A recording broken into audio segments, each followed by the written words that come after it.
Q6 news కి స్వాగతం. ముందుగా బులెటిన్ హెడ్లైన్స్. అప్పు కట్టలేదని ఇంటి ముందు పొయ్యి పెట్టిన బ్యాంక్ అధికారులు. అధికారుల తీరుపై విమర్శల వెల్లువ. నిరుపేదలకు అండగా కాంగ్రెస్ ప్రభుత్వం. నేటి నుండి రైతు భరోసా, మంత్రి తుమ్మల వెల్లడి. మన ప్రభుత్వాన్ని ప్రజలు తిట్టుకుంటున్నారంటున్న ఎమ్మెల్యే కోమటిరెడ్డి రాజగోపాల్ రెడ్డి సంచలన వ్యాఖ్యలు. విశాఖ మధురవాడ పిఎం పాలెంలో దారుణం. నడి రోడ్డులో మహిళను ఈడ్చుకెళ్లిన దుండగులు. విశాఖలో నారా లోకేష్ వైసీపీపై చమక్కులు చురుకులు విసిరిన మంత్రి. జనగామ జిల్లా దేవరూపుల మండలం పెద్దతండాకు చెందిన గుగులోతు లక్ష్మి తెలంగాణ గ్రామీణ బ్యాంకులో మహిళా సంఘంలో రుణం తీసుకుని 61,000 అప్పు పడింది. అప్పు కట్టాలని గుగులోతు లక్ష్మి ఇంటి ముందు పొయ్యి పెట్టి బ్యాంకు అధికారులు వంటవార్పు చేశారు. కోట్లు కొల్లగొడుతున్న కుబేరులు అప్పులు చేసి విదేశాలలో జల్సాగా తిరుగుతున్నా వాళ్లను వదిలేసి కూటికి తిప్పలు పడుతున్న వారిపై బ్యాంకు వారి ప్రవర్తన ఎన్నో ఇబ్బందులకు గురి చేస్తుందని, అయిన వారికి ఒక రూలు, లేని వారికి ఒక రూలు అంటూ తీవ్రంగా విమర్శలు వెల్లువెత్తుతున్నాయి. ఈ ఊర్లో ఇవాళ తీర్మానం చేస్తున్నాము. తమ్ముడు మీ ఊరిలో ఉన్నాడు మంచోడు. ఎందుకు అనంటే నాది కూడా ఉన్నా సార్, నేను కడతా ఇప్పుడు అంటే ఇప్పుడు కడతా అనేటువంటి వాడిని కాపాడాలి. ఎవరు కట్టకపోతే ఆ ఊరి మీద సెర్ప్ డిపార్ట్మెంట్, బ్యాంకు వాళ్ళు, కలెక్టరేట్ నుంచి కలెక్టర్ కూడా అదే చెప్తున్నారు, లోన్లు కట్టిపీయమని చెప్పి. ఈ రోజు ఇక్కడ సమావేశం మనం జరిగినాము.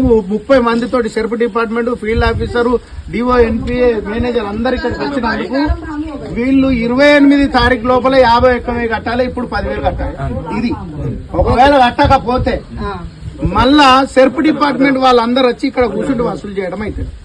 ఇందువలన ఎన్పిఎల్ లేకుండా ఉంటేనే మనం బ్యాంకులో ఏదైనా లోన్లు ఇస్తాము, ఆ ఊరు కూడా బాగుపడుతుంది. ఇప్పుడు రాజన్న వాళ్ళ ఇంటికి పోతాం, నెక్స్ట్ వాళ్ళ ఇంటికాడ కూడా ఇదే పద్ధతి.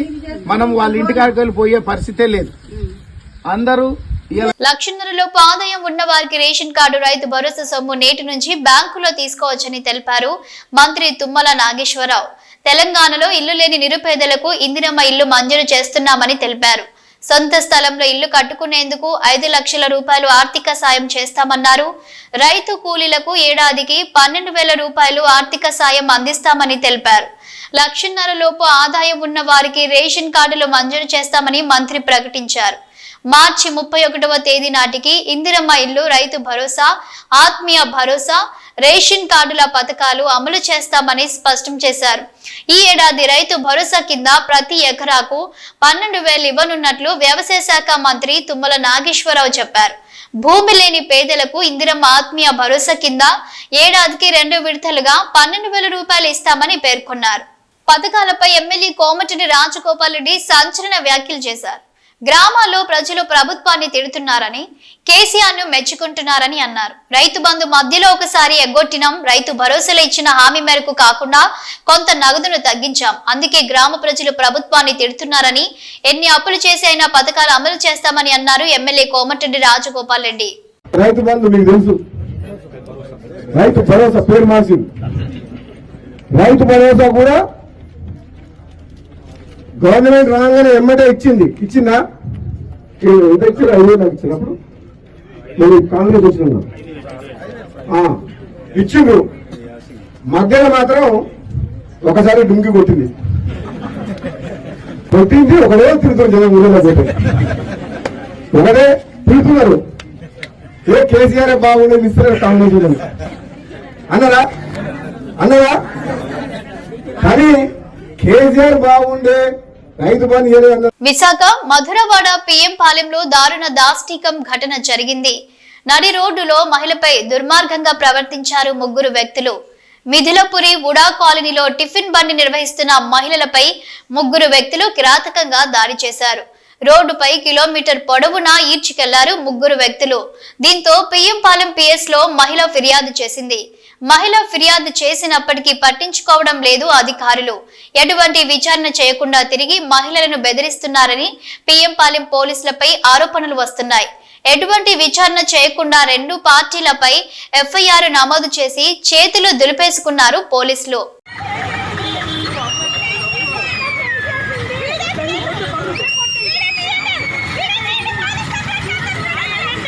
విశాఖలో మీడియాతో మాట్లాడారు విద్యా ఐటీ శాఖల మంత్రి నారా లోకేష్ మాట్లాడుతూ 2019 బ్లూ మీడియా నాపై నిరాధార ఆరోపణలు చేయడం జరిగిందని, క్షమాపణలు చెప్పుకుంటే న్యాయస్థానాన్ని ఆశ్రయిస్తానని చెప్పానని, బ్లూ మీడియా ఎటువంటి వివరణ ఇవ్వకపోవడంపై దానిపై నేను కోర్టును ఆశ్రయిస్తానని చెప్పారు Nara Lokesh. Nellore jail superintendent Rajarao audio viral గా మారింది. డబ్బులు తీసుకొని రిమాండ్ సెక్షన్ నుంచి అడ్మిన్ సెక్షన్ కు ఖైదీల మార్పు చేయడానికి జైలుకు వస్తున్న తమ బంధువులను బాగా చూసుకోవాలన్న మాజీ ఖైదీ రాకేష్ ఇందుకోసం ఆన్లైన్ లో డబ్బులు వేసినట్లుగా ఉన్న ఆడియో సంభాషణలు ఇప్పుడు నెట్టింట వైరల్ అయ్యాయి. ఇందులో వాస్తవం ఎంత అనేది తెలియాల్సి ఉంది. హలో సార్ నమస్తే సార్. చెప్పండి, ఎవరు? సార్ సులువుపేట నుంచి సార్ నిన్న రిలీజ్ అయింది కదా సార్ రాకేష్. సరే బాబు చెప్పు, మళ్ళీ ఫోన్ చేయకపోతే. సార్ అది చేశాను సార్, 10 ఎత్తలేదు దాని గురించి. ఓకే చెప్పు సార్. ఆ నంబరు ఇది సింగరకొండ బలిషెట్ అని వచ్చింది సార్. అవును సార్, దానికి ఒక 5 చేస్తాను సార్. నువ్వు మొన్న ఆ అబ్బాయిని రిమాండ్ నుంచి మార్చినప్పుడు దుర్గా ప్రసాద్ 5 పంపించాను సార్ మీ కాడికి. రాలేదే సార్? అది జగదీష్ అనేది తీసుకొచ్చారు కదా సార్. ఎప్పుడు సార్? దుర్గా ప్రసాద్ అనే అబ్బాయిని రిమాండ్ బ్లాక్ నుంచి అడ్మిషన్ మార్చారు కదా సార్. అవును, ఆ రోజు 5 పంపించాను సార్. వాళ్ళు అక్కడ పిల్లగాళ్ళని చెప్తే ఇచ్చేస్తామని చెప్పాను సార్ ఫోన్ చేస్తే. ఎప్పుడు రా బాబు అది? సార్ రిమాండ్ బ్లాక్ నుంచి మార్చారు కదా సార్. రిమాండ్ నుంచి అడ్మిషన్ మార్చారు సార్ దుర్గా ప్రసాద్ అనే అబ్బాయిని. ఓకే. ఆ రోజు జగదీష్ నెల్లూరులో ఉంటారు కదా సార్, పాల్ జగదీష్ కాడ పంపించాను సార్ 5,000. మరి గుర్తులేదు, నాకైతే గుర్తులేదు. సరే సార్, ఇప్పుడు ఈ నంబర్ కి ఒక 5,000 పంపిస్తాను సార్. మరి సోమవారం కానీ మంగళవారం కానీ మా అన్న సురేందర్ ఉన్నాడు కదా సార్, తన్ని సరెండర్ చేస్తాను సార్ జైలుకి. అప్పుడు పైకి వచ్చి కలుస్తాను సార్ మిమ్మల్ని. సరే కానీ కలుస్తాను సార్. చాలా బాగా చూసుకున్నాను sir. Thank you so much sir. సరే కానీ థ్యాంక్ యూ సార్. సార్ నమస్తే సార్. ఎవరు? Sir Rakesh sir, Suluvupeta sir. Rakesh sir, Suluvupeta. మన రాకేష్. అవును సార్, ఈ మధ్య రిలీజ్ అయ్యాను కదా సార్, అది ఫోన్ పే చేసి. బాబు చెప్పు. అదే సార్, మా అన్న వస్తా అని చెప్పాను కదా సార్. అవును, అది ఈ రోజు వస్తున్నారు సార్. ఆల్రెడీ జైలు కాడికి కూడా తీసుకొస్తా ఉన్నారు. ఏది? జైలు కాడికి తీసుకొస్తా ఉన్నారు సార్. సరెండర్ చేశారు ఈ రోజు. ఓహో, కోర్టుకు సరెండర్ అయ్యాడా? అవును సార్, కోర్టుకి సరెండర్ అయ్యి జైలుకి వస్తున్నారు సార్. అదే సార్, ఒక రోజు చూసుకుంటారని రేపు వచ్చి నేను కలుస్తాను సార్. మీకు కూడా రోజు ఫోన్ పే తక్కువ చేశాను. సరే సార్, రేపు డైరెక్ట్ గా వచ్చి కలుస్తాను సార్. రేపు రా బాబు, సూపర్ కలవాలంటారా? సరే సార్, ఏదైనా బాటిల్ ఉంది అమ్మట్లేదు సార్? మంచిది ఉండి చూడు.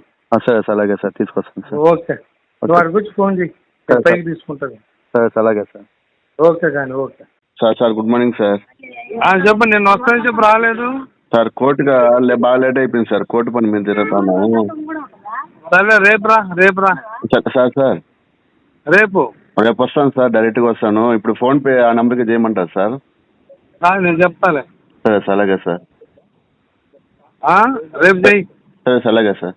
బంజారాహిల్స్ లోని ఫ్రైడ్ ఘీ అండ్ కర్డ్ పేరుతో ఉన్న షాప్ లో కల్తీ నెయ్యి తయారవుతుందని జిహెచ్ఎంసీ టాస్క్ ఫోర్స్ పోలీసులు తనిఖీ నిర్వహించారు.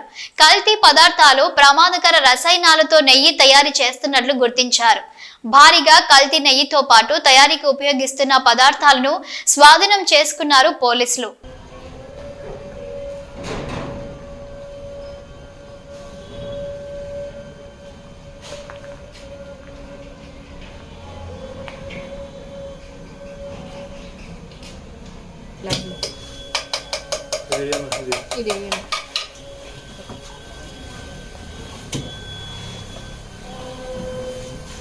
ఇంకా లాంగ్ షాట్ ఇంకా అప్పుడు చేయకరా.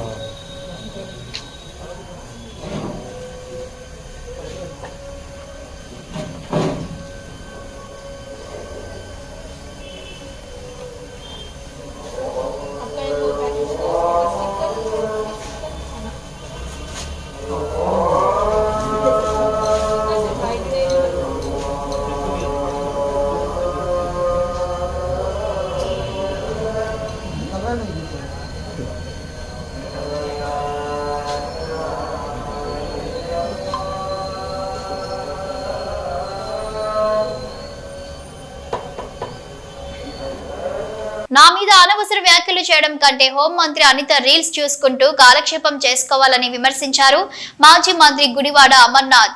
అధికారంలోకి వస్తే 20 లక్షల ఉద్యోగాలు ఇస్తామని చెప్పి 2.5 లక్షల మంది వాలంటీర్లను తీసేశారని, మొదట వాలంటీర్ల సమస్య పరిష్కరిస్తే బాగుంటుందని అన్నారు మాజీ మంత్రి గుడివాడ అమర్నాథ్.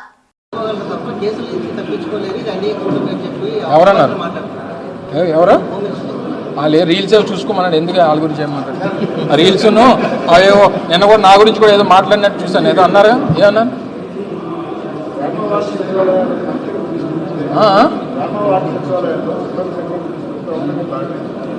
వారు ఎన్నికల ప్రచారంలో చెప్పినటువంటిది రాష్ట్రంలో 20 లక్షల మందికి ఉపాధి కల్పిస్తాం, 20 లక్షల మందికి ఉద్యోగాలు కల్పిస్తాం అనేటువంటిది ఎన్నికల హామీ. 8 ఏళ్ళు పూర్తయిపోతుంది. 2.5 లక్షల మంది వాలంటీర్లు తీస్తారు. 15,000 మంది ఎక్సైజ్ డిపార్ట్మెంట్ నుంచి పనిచేసినటువంటి అవుట్సోర్సింగ్ సిబ్బందిని తీస్తారు. ఇప్పటికే దాదాపు 4 లక్షల మంది ఉద్యోగస్తుల్ని ఈ ప్రభుత్వం అధికారంలోకి వచ్చినటువంటి 8 మాసాల్లో తొలగించింది. ఇంతమందిని తొలగించి నువ్వు మళ్ళీ కొత్తగా ఇక సచివాలయ సిబ్బంది ఏంటి? రేపు పొద్దున్న అందరినీ జీతాలు ఇవ్వట్లేదు ఇలా స్టాఫ్కి. స్టీల్ ప్లాంట్ నుంచి గొప్పగా మాట్లాడుతున్నారు. స్టీల్ ప్లాంట్లో ఎంప్లాయీ జీతాల్లో ఆల్మోస్ట్ 4 నెలల నుంచి లేవు. కాంట్రాక్ట్ ఎంప్లాయీస్ ఏమో 3,500 మంది తీసేమని చెప్పి డైరెక్షన్స్ వచ్చాయి. వాలంటరీ రిటైర్మెంట్ పెట్టుకోమని చెప్పి 2,000 మందిని ఆదేశిస్తూ ఉన్నారు. 20 లక్షల ఉద్యోగాల సంగతి దేవుడెరు. ఉన్నటువంటి ఉద్యోగాలు తీయకుండా ఉండాలనేటువంటిది ప్రజలు కోరుకుంటున్నారు. నిన్న దావోస్ వెళ్ళి వచ్చి ఏం మాట్లాడుతున్నాడు ఆయన? ఇది ఒక మిథ్య అంటున్నాడు. అంటే 10 సార్లు దావోస్ వెళ్ళిన తర్వాత తెలిసిందా మిథ్యనే? ఉత్తి చేతులు ఊపుకొని వచ్చి ఇప్పుడు అడిగేసరికి సమాధానం లేక ఇది ఒక మిథ్య, నేను అందరినీ కలవడానికి వెళ్ళాను, లేదు నన్ను అందరూ కలవడానికి వచ్చారని చెప్పుకొని అక్కడికి వెళ్ళి రాజకీయాలు మాట్లాడి, అక్కడికి వెళ్ళి రెడ్ బుక్ గురించి మాట్లాడి తీరా ఉత్తి చేతులు ఊపుకొని వచ్చి లేనిపోయినటువంటి ఆరోపణలు చేస్తూ ఉన్నారు. ఇవన్నీ కూడా ప్రజలు గమనించాలి. దయచేసి పోనీ మిథ్యాన్ని తెలుసుకున్న తర్వాత మళ్ళీ ఇంకొక 20 కోట్లు మళ్ళీ వచ్చే సంవత్సరం ఖర్చు పెడతారా లేదా దీని గురించి ఏం చేస్తారనేటువంటి వేచి చూద్దాం. తీరా అడిగితే మేము వచ్చిన 7 నెలల్లోనే 3 లక్షల కోట్లు పెట్టుబడులు తెచ్చామన్నారు. ఎక్కడ తీసుకొచ్చారు? మేము తీసుకొచ్చిన మీరు రాసుకోవడం ఏంటి? గ్రీన్ హైడ్రోజన్ హబ్ మేము తీసుకొచ్చిందే, బల్క్ డ్రగ్ పార్క్ మేము తీసుకొచ్చిందే, మిట్టల్ మేము తీసుకొచ్చిందే, TCS మేము తీసుకొచ్చిందే. మీరు ఎవరిని తీసుకొచ్చారంటే మీరు మోడీ గారిని తీసుకొచ్చారు అంతే. ఆ ఓపెనింగ్ చేయడానికి మోడీ గారిని తీసుకొచ్చే తప్ప మీరు తీసుకొచ్చింది ఈ 8 మాసాల్లో ₹1 పెట్టుబడి అనేటువంటిది లేదు అనేటువంటిది ప్రజలకు తెలుసు. ఒకవేళ ఆ రుజువులు ఏమైనా ఉంటే మేము చూపించగలం, వాళ్ళని చూపించమనండి. ఎందుకంటే గ్రీన్ హైడ్రోజన్ హబ్కి పర్మిషన్స్ కానీ ఆ ల్యాండ్ కన్వర్షన్స్ కానీ సంతకాలు పెట్టింది మంత్రిగా నేను, గ్రీన్ హైడ్రోజన్ హబ్కి పెట్టింది నేను, బల్క్ డ్రగ్ పార్క్ పెట్టింది నేను, వీటన్నిటికి కావాల్సినటువంటి అప్రూవల్స్కి సంతకాలు పెట్టింది నేను ఇండస్ట్రీస్ మినిస్టర్గా. చెప్పనండి వాళ్ళ హయాంలో ఏం తీసుకొచ్చారు, 8 నెలల్లో దేనికైనా రెడీ అని చెప్పాం, చర్చకి కూడా రెడీ అని చెప్పాం. Thank you. ఇందిరమ్మ పేరు పెడితే డబ్బులు ఇవ్వరా? ఎలా ఇవ్వరో మేము చూస్తామని అన్నారు మంత్రి పొన్నం ప్రభాకర్ గౌడ్. ఇందిరమ్మపై అవహేళనగా మాట్లాడితే ఊరుకునేది లేదని, ఇందిరమ్మను వాజ్పేయి కాళీమాతతో పోల్చారని గుర్తు చేశారు ఆయన. 10 నెలల కాలంలో కేంద్రం GST రూపంలో 37,000 కోట్ల రూపాయలు వసూలు చేసింది. మరి కేంద్రం తెలంగాణకి ఇచ్చింది ఎంత అని ప్రశ్నించారు. దీన్ దయాల్ అంత్యోదయ, దీన్ దయాల్ గృహజ్యోతి లాంటి పేర్లు పథకాలకి ఎందుకు పెట్టారు? వీళ్ళేమైనా దేశం కోసం ప్రాణత్యాగం చేశారని ప్రశ్నించారు. తెలంగాణ నుంచి ఉన్న 2 కేంద్ర మంత్రులు ఉన్నారు, ₹1 కేంద్రం నుంచి అదనంగా తెచ్చారా అని ప్రశ్నించారు. ఈ దశలో ఇంత గొప్ప కార్యక్రమాలు జరుగుతూ ఉంటుంటే ఎవరింట్లోకే జేబులకే పైసలు తెచ్చిస్తున్నాం అన్నట్టుగా ఫెడరల్ సిస్టంలో రాష్ట్రము కేంద్రము ఆర్థిక నిధులకు సంబంధించిన ఆనాడు రాజ్యాంగంలో, ఎందుకంటే ఇలా 76వ ఇలా మనం గణతంత్ర దినోత్సవ వేడుకలు జరుపుకుంటా ఉన్నాం. ఈ వేడుకలు జరుపుకునే సందర్భంగా ఫెడరల్ సిస్టంలో కొన్ని రాష్ట్రానికి సంబంధించిన కార్యక్రమాలు, కొన్ని కేంద్రానికి సంబంధించిన కార్యక్రమాలు, కొన్ని ఇద్దరు కలిసి జరిపే కార్యక్రమాలు ఉమ్మడి జాబితాలో ఉండే విధంగా మనం రాజ్యాంగాన్ని ఏర్పరచుకున్నాం. అది తెలియకుండా, అవగాహన లేకుండా ఇందిరమ్మ పేరుంటే ఇళ్లకు డబ్బులు ఇవ్వమంటా ఉన్నారు కొంతమంది, ఏదో సొంత జేబుల్లోకే ఇచ్చినట్టుగా. అన్ని దగ్గర పెట్టుకొని మాట్లాడండి. ఇప్పటికే తెలంగాణ బీజేపీ తెలంగాణ ప్రజలకు మోసం చేసింది. తెలంగాణ ప్రజలకు సంబంధించి తెలంగాణ రాష్ట్ర ఏర్పాటుతో 10 సంవత్సరాల అధికారం ఉన్న కేంద్రంలో మీరు విభజన హామీలు అమలు చేయకపోగా తెలంగాణ ఏర్పాటును ప్రధానమంత్రి స్వయంగా పార్లమెంట్లో విమర్శ చేసి అవమానపరిస్తే మాట్లాడని మీరు బడ్జెట్లో నిధులు కేటాయించకపోతే గత 10 సంవత్సరాలేమో ఉన్న రాష్ట్ర ప్రభుత్వం మమ్మల్ని అడుగుతలేదు, సత్సంబంధాలు లేవు, ప్రభుత్వంలో కేంద్రము రాష్ట్రము ఉమ్మడి జాబితాల చట్టము రాష్ట్రాలు పరస్పరం గౌరవించుకోవాలి కేంద్రము రాష్ట్రం అన్నారు.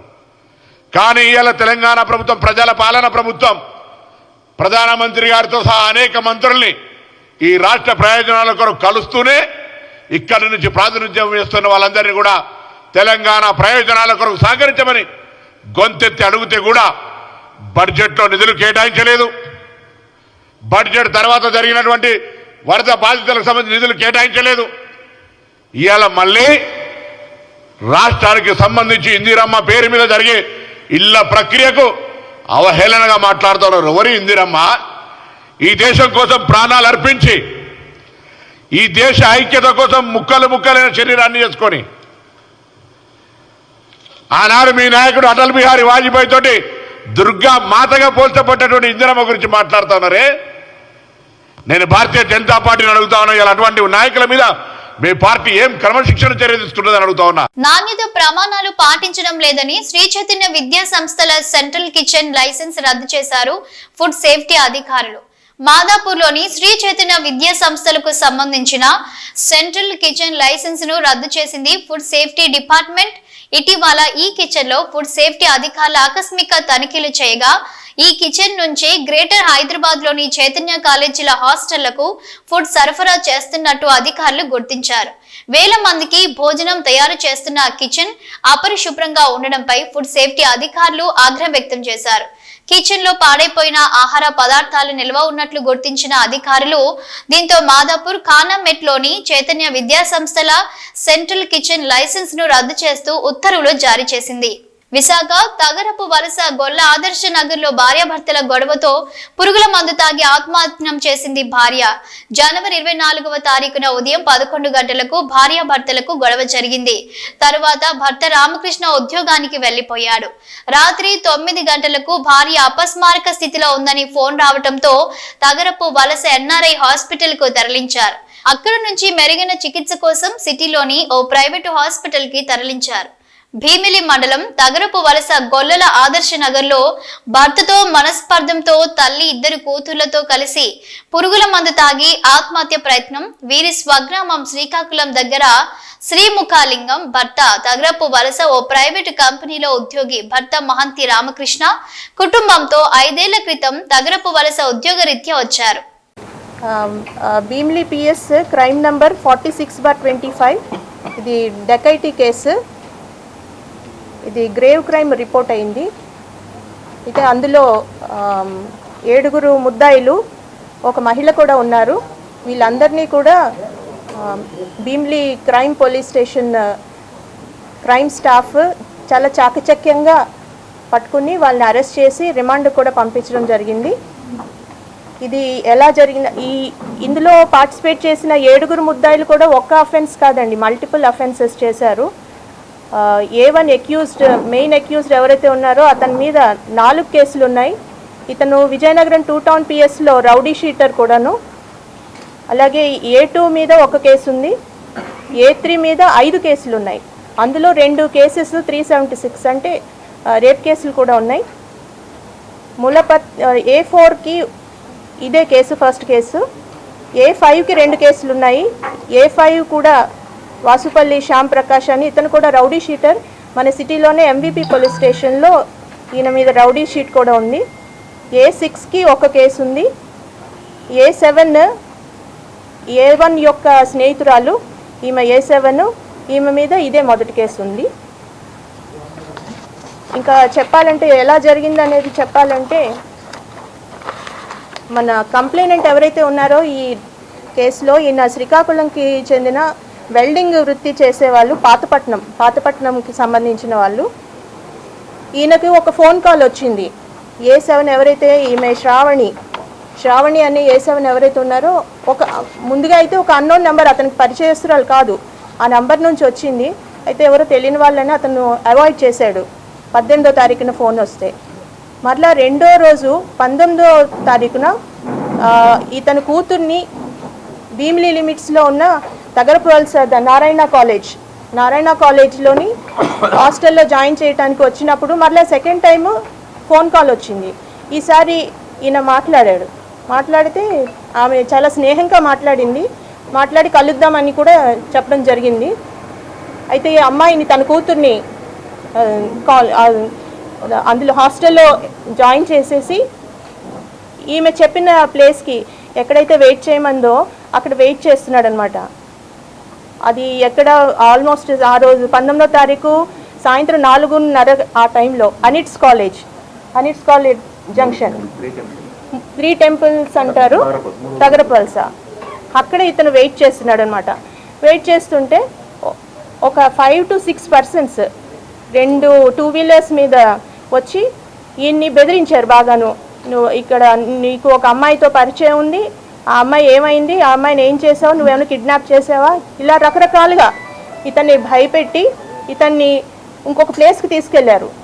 అది రఘు కాలేజ్ దగ్గర పరిసరాల్లోకి తీసుకెళ్ళి బాగా బెదిరించి ఇతని దగ్గర కొంత క్యాష్ ఉంది, ఒక 10,000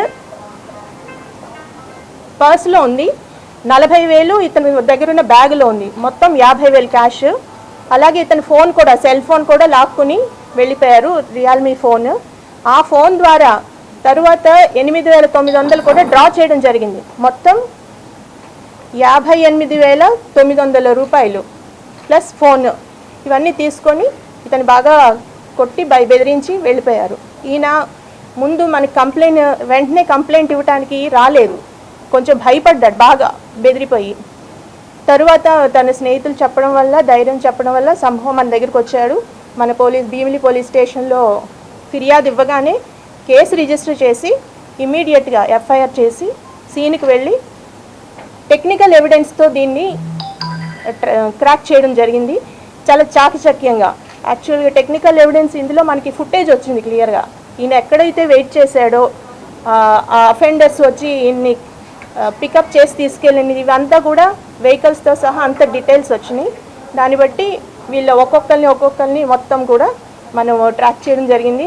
అందరినీ అరెస్ట్ చేశాము. ఈరోజు రిమాండ్ కూడా అయిపోయింది.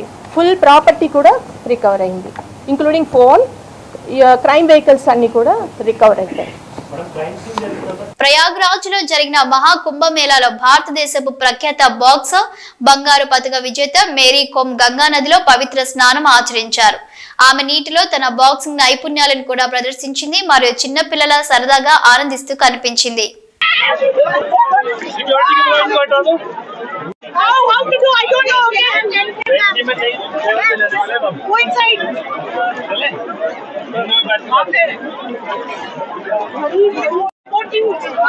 Here, the Hindu culture, at least we respect, the way.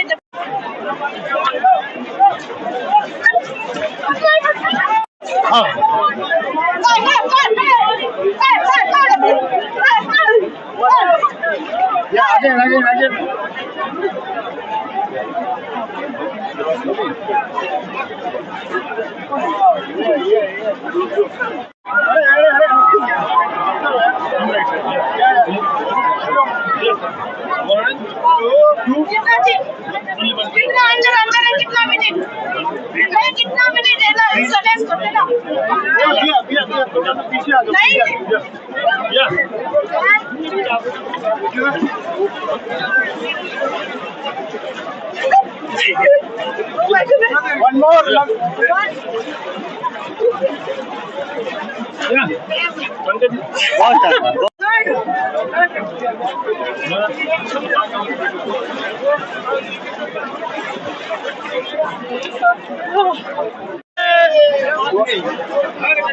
हर हर गंगे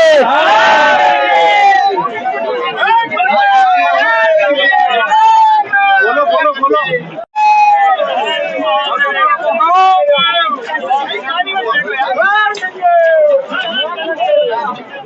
ये क्या कर रहे हैं? अब ऐसे पानी का सम्मान कर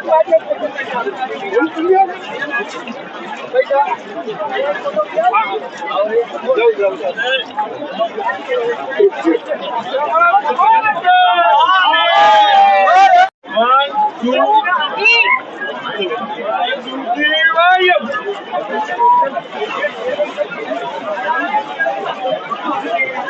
నెల్లూరు మర్రిపాడు మండలం బాటసింగనపల్లి అటవీ ప్రాంత సమీపంలో ఓ చిరుతపులి మృతి చెందింది.